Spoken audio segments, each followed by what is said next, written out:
Hi everyone, this afternoon I'm going to run through just a few exercises for hip stability, so mostly focusing on our glutes, particularly the lateral stabilizers, so your glute med most importantly in there, and then how we connect that up to our core, some of your deeper abdominal muscles and the muscles supporting the spine. Really important stuff for if you are a runner or an athlete where you're needing any sort of explosive power or having to control loading over repetition. So this is some basic stuff. We start off deloaded, lying on the ground, and then we'll build up into some more complex work throughout the sets. Okay? First exercise, basic little clam here, so you're going to make sure the hips are stacked, we have a neutral spine, engaging through our core, breathing deep through our diaphragm, knees, feet, ankles, and hips all stacked, and you're just opening up the top knee, trying to lengthen through the top of the thigh as you're lifting up. So you should really feel the head of the femur rotating back and drawing into the hip socket there. So what you don't want to feel with this one is your hip flexors doing too much work, and that's why we're trying to encourage that length through the thigh and out the top of the knee as you're lifting up. The other thing we want to avoid here is rolling back through the hips, so there shouldn't be any roll through the body, just lifting straight up and down through the knee. So when we're working on these ones here, we want quite high volume, so try and feel for your fatigue. Ideally you want to be hitting at least sort of 20 or 30 repetitions here. Okay, so we'll flip over to the other side.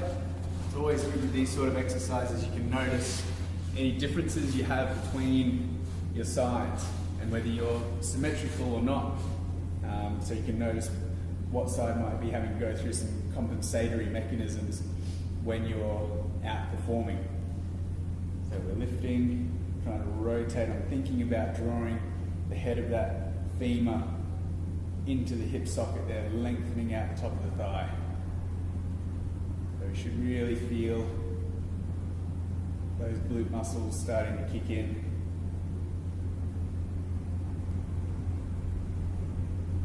Again, we want to have high repetitions. So any of these muscles that are our postural muscles, they're designed to be working most of the time. So anytime we're having to support our body, even if you're just walking, so they need to be capable of carrying load throughout the day. It doesn't have to be high load, but they need to be quite resilient, so that if we do have to have a sudden explosive power movement, we can cope with that and not compensate too much for the rest of our body, putting our structures at risk.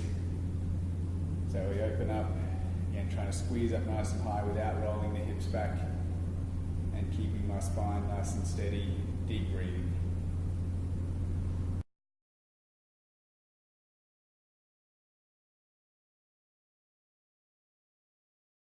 Alright, so our next exercise here, we're going to try and take some of that stability work up into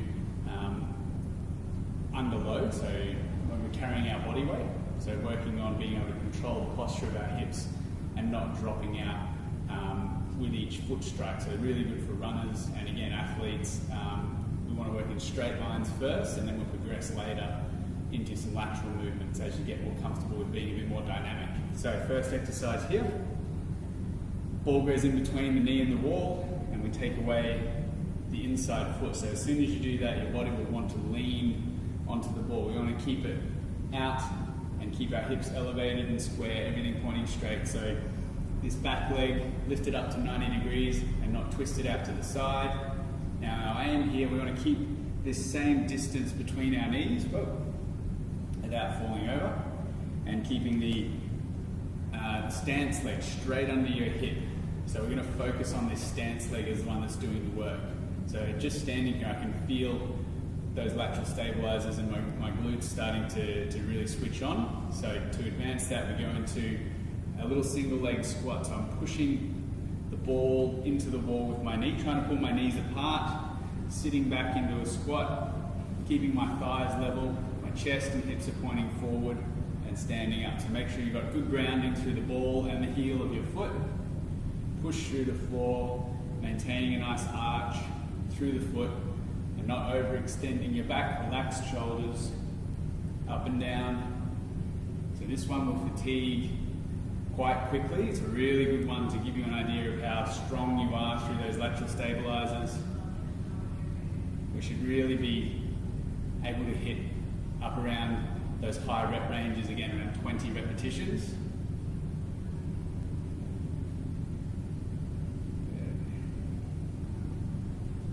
So make sure you finish the movement off, push through the floor, stand tall, really sit into this butt cheek. You'll see when I turn around and do the other side, we want to try and keep our hips level. Okay, so if I spin around, from the back here, taking up the inside foot, and my aim is to try and keep my hips level as I sit back. I'm really focusing on this butt cheek here, keeping soft through the hips.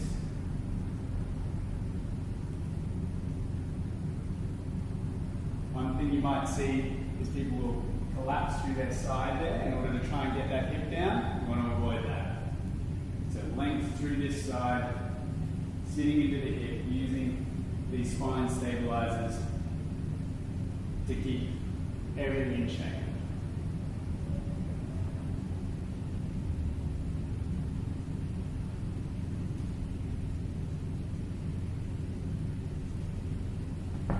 There we go. That's a really good challenging exercise.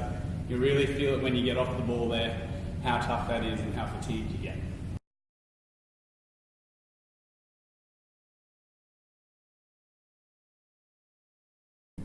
Alright, now we're looking to increase the load and also our range of motion to get a little bit more dynamic, a little bit more sports specific, and so we can use that hip joint in its full range of motion. That'll really start to bring out any weaknesses we might have in our movement patterns and become or enable us to specify our training a bit more so that we can really start to build on those and increase our performance going forward. So this is starting to be a bit more sport specific or athletic specific in terms of training.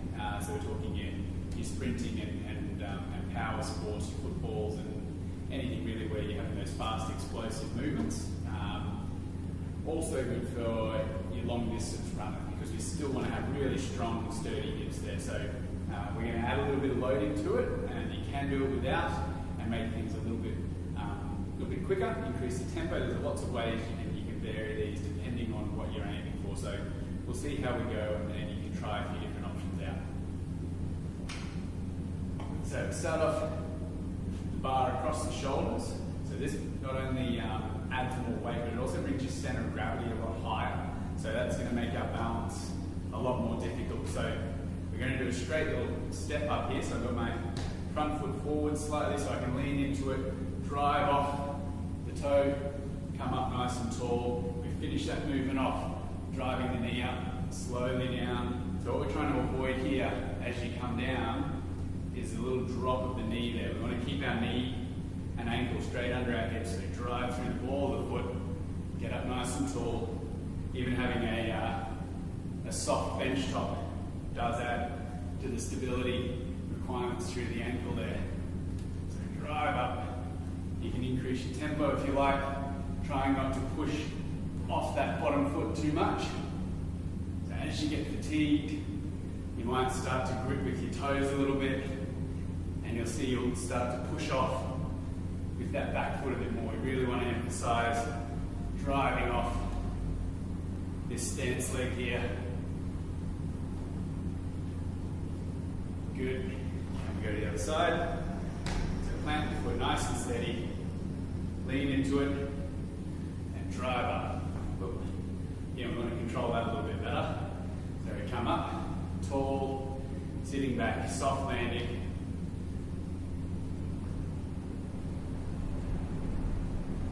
Try and finish up through the hips. Think about pushing your foot through the bench, staying as steady as you can.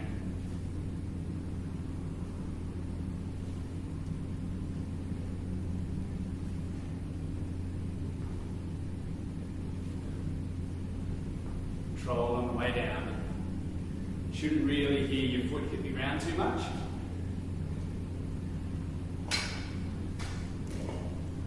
So once we've done the ones on the bar, if you want to decrease the load a little bit, you can go for a bit more tempo, make it a bit more dynamic, and actually alternate the sides that you're going on. So we add a little bit of a jump to it. So again, same setup. We're really emphasising this stance leg, and we want to get a little bit of a pop off the floor either side. So we come up running stance, working that cross-body pattern. So it's up, flop. So it's a really light touch off the floor. Trying to create and maintain that stability, so we don't want to see the the wobble of the knees there. And then if you want to, you can really try and pop up the top, get really tall, emphasize driving from your hip. Okay? So that's some more dynamic work, starting to build into our speed and power.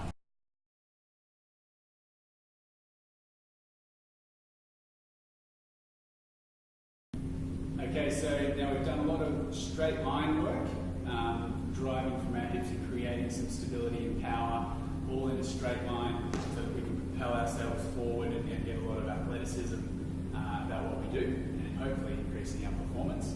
Now we're going to work on some of our side-to-side explosive power, and also a bit more of that dynamic stability. So this is really for, if you think of sports like tennis, where there's lots of lateral movement, or even in your rugby codes where you're running a straight line and then having to cut and change directions quickly, basketball, Aussie rules, all of those sorts of sports where there's rapid, quick changes of direction.